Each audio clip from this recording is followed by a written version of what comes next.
We have two more sessions. Let's keep our curiosity to the maximum, and I am pleased to welcome our next speaker for the evening. We have CA Archana Yadav, and a short introduction before she comes here to speak.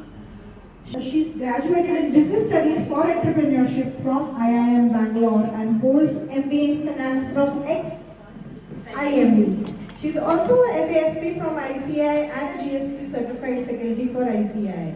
She's a chartered accountant with 20 years of practice specializing in GST, income tax, international taxation, and corporate audits. She has a strong academic background and an extensive experience in leadership roles, academic teaching, and technological development. Advisory services to numerous multinational companies has been her actively involved in various initiatives and promote financial independence and economic policy reforms. Over to you, Archana.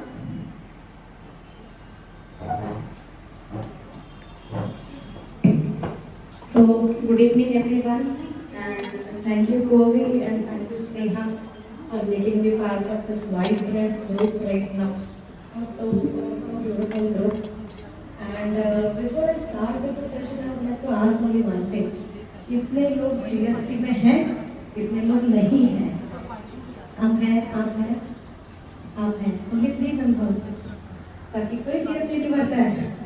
सरकार कैसे चलेगी? So we are the biggest country. Eligible हो जाएंगे. Definitely we are here. Yes.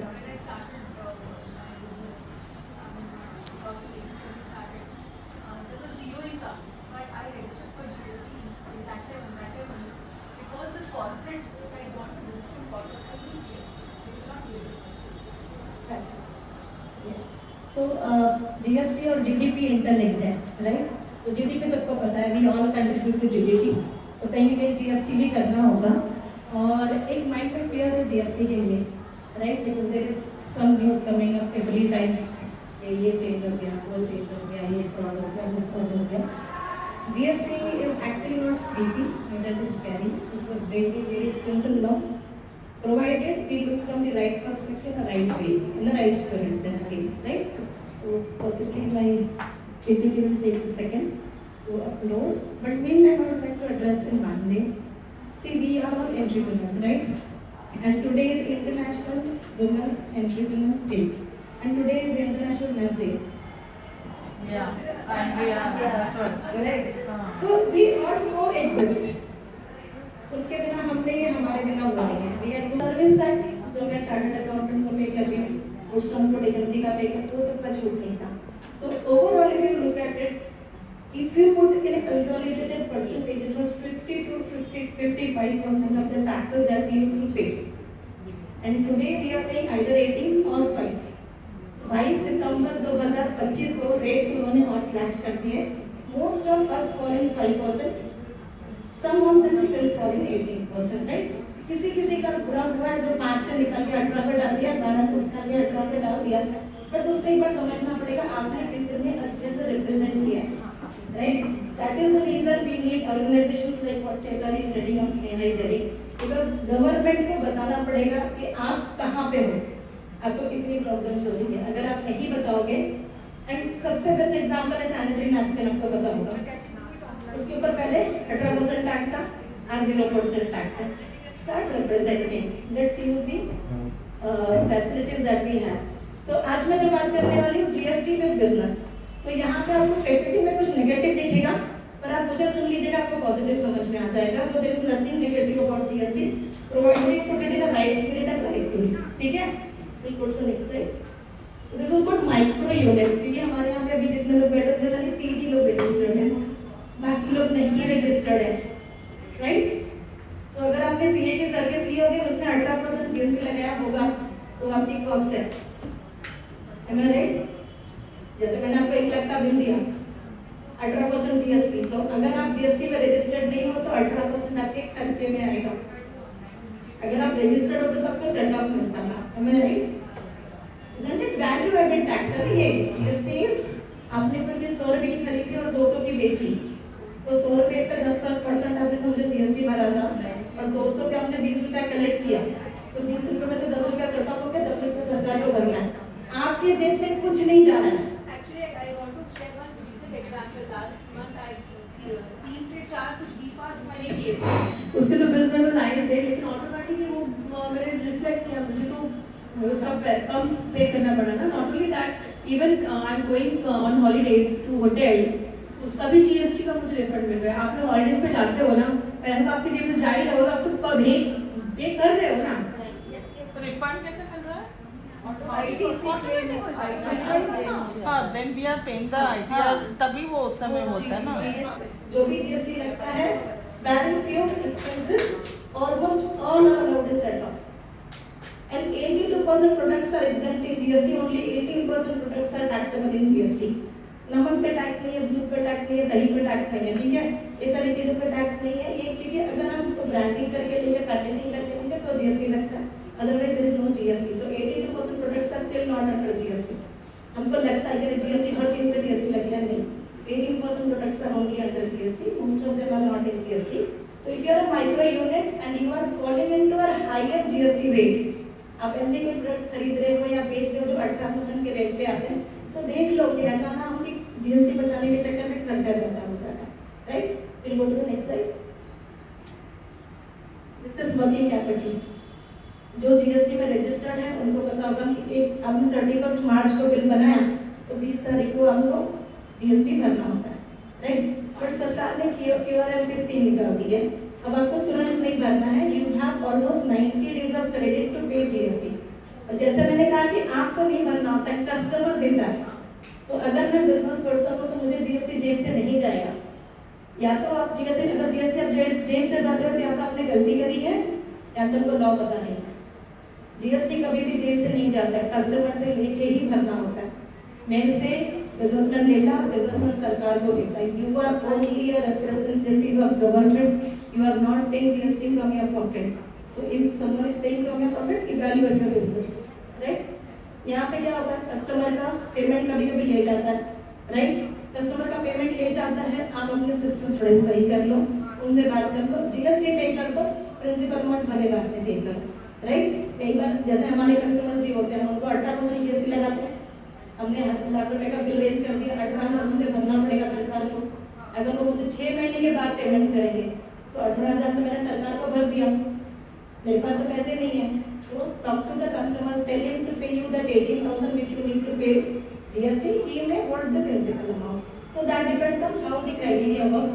Plus जो ma'am ने बताया, MSME act में जिस दिन आपका बिल एक्सेप्ट हो गया सिस्टम में, 45 डेज के अंदर आपको पे करना पड़ता है। अगर आप नहीं पे करते हो तो 18% ब्याज लगता है एमएसएमई एक्ट के तहत, तो वो भी इनकम टैक्स में छूटता नहीं।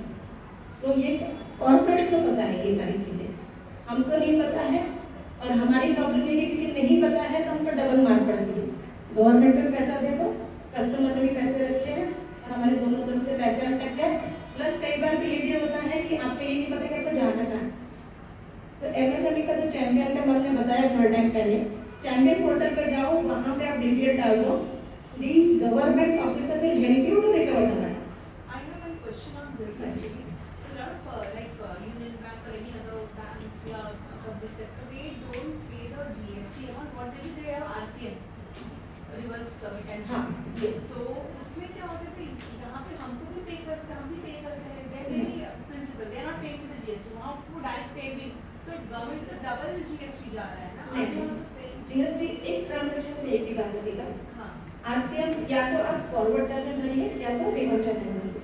और इंस्टेंस मैं चार्टर्ड अकाउंटेंट हूँ तो मेरा हर बार फॉरवर्ड चार्ज है, मेरे को रिवर्स चार्ज नहीं है। तो मैंने समझा आपको बिल दिया, मेरे को आपसे कलेक्ट करके ही सरकार को भरना है, आपको रिवर्स चार्ज में कोई टैक्स नहीं भरना।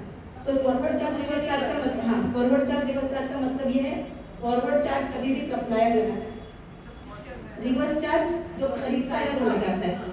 बेचने वाला कभी रिवर्स चार्ज नहीं लगाएगा, खरीदने वाला कभी फॉरवर्ड चार्ज नहीं लगाएगा। ये क्लियर है? तो कुछ सर्विसेज हैं, advocate, goods transport agencies, insurance जो आईआरडीए में रजिस्टर्ड एजेंट्स हैं उनका, ऐसे 14 सर्विसेज हैं जहाँ पे रिवर्स चार्ज लगता है, जहाँ पे उन सप्लायर को नहीं भरना है, रिसीपिएंट को भरना है। और भरने के बाद भी all 14 services are eligible for input rate, set off मिलता है, तुरंत भर के फिर उनसे काटते हैं। तो डबल टैक्स तो कभी नहीं आएगा। डबल टैक्स 99.9% डबल टैक्स नहीं है। प्रॉब्लम है अकाउंटिंग गलत कर दिया गया, जो we will come to that part. Can we go to the next one? So हमारी प्रॉब्लम जैसे मैंने बताया कि हमारी मैनुअल मैनेजमेंट है। जैसे मैम ने कहा कि मैंने खर्चे किए, मेरे पास बिल ही नहीं आया क्योंकि किसी ने जीएसटी में दे दिया था। ये कई बार होता है कि जैसे हम ट्रैवल कर रहे हैं, हमने कुछ खर्चा कर दिया, या मैंने बात कर ली फोन पे, उसको यूपीआई करके पेमेंट भी कर दिया, उसने बिल भी नहीं दिया, फिर हम अपने काम में बिजी हो गए, आया नहीं मेरे पास। जब दिल्ली करके बैठे तो सोचा अरे ये खर्चा हुआ था, वो खर्चा हुआ था। फिर क्या करोगे आप? अपना जीएसटीआर 2A है वो डाउनलोड कर लो। वहाँ पे जितने भी लोगों ने आपसे जीएसटी लिया है वो उनको क्रेडिट देना अनिवार्य है, मैंडेटरी है। अगर वो आपको क्रेडिट नहीं देते हैं, जीएसटी का ग्रीवेंस मैकेनिज्म है, उस पर डाल दीजिए, क्योंकि अगर वो आपसे पैसा ले रहे हैं, वो पैसा उनका नहीं है, वो सरकार का पैसा है, वो रख नहीं सकते। It is a crime. So if they have collected GST from you, irrespective के 5% लिया या 18% लिया, वो देंगे। हमारे लिए कैसे एडवांटेज है? जीएसटीआर 2A में 2B में जितने भी आपने पे किए सामने वाले को, आपने 10 तारीख को पे किया, 20 तारीख को पे किया, उनको रिटर्न कर देना है 11 तारीख या 13 तारीख। नॉर्मल डील है 11 तारीख, क्वार्टरली है 13 तारीख। They have to give that credit. अगर वो क्रेडिट नहीं दे रहे, दे आर बीइंग क्राइम। सरकार उनसे लड़ती झगड़ती रहती है, बट हमारा भी हक बनता है, राइट? सो मैनुअल कंट्रोल जो होता है वो सरकार आपको करके दे रही है। अब आप बुक्स नहीं भी लिख रहे हो तो भी अपने सिस्टम पे जाओ, 2A डाउनलोड करो, अपने सारे बिल्स आपको वहाँ पे मिल जाते हैं, राइट? अच्छा, माइंड कॉम्प्लेक्स रूल्स, जीएसटी का रूल्स थोड़े कॉम्प्लेक्स लगते हैं क्योंकि वो चेंज होते रहते हैं, but if you take care to understand this, may be gathering like this, then we can come discuss. So GST का रूल्स कॉम्प्लिकेटेड नहीं है, प्रोवाइडेड कि जो जिससे आप सलाह ले रहे हो, जैसे हम डिस्कस कर रहे हैं, वो आपको क्लियर करके। जीएसटी में सिंपल है, आपने कुछ बेचा, आपको जीएसटी कलेक्ट करना है, आपने किसी से कुछ खरीदा, उसको माइनस करो, उनको पे। कई बार क्या होता है कि जिसने मेरे से जीएसटी लिया उसने अपलोड नहीं किया, तो जब तक वो अपलोड नहीं करे तब तक सेट ऑफ नहीं करेगा, क्योंकि सरकार क्या बोलती है, आपके हाथ में तो बिल है, हम कैसे मानें, राइट? डिजिटल टेक्नोलॉजी, आप वहाँ पे अपलोड कर दो, आप अपलोड कर दो, सरकार को दिख रहा है, मेरे को दिख रहा है, मैं सेट ऑफ नहीं करेगा। 2A में दिखाई देगा। आप फेसबुक यूज करते हो, तो जैसे ही मैंने आपको टैग किया, राइट, अर्चना यादव स्टार्टिंग विंडो, आपको नोटिफिकेशन आती है, वैसे ही जीएसटी में पूरी एक लिस्ट आती है जहाँ पे आपको दिखता है, तो जितने लोगों ने आपके नाम पे जीएसटी भरा है वो वहाँ पे दिखाई देगा। और कई बार तो ये भी पता चलता है कि उन्होंने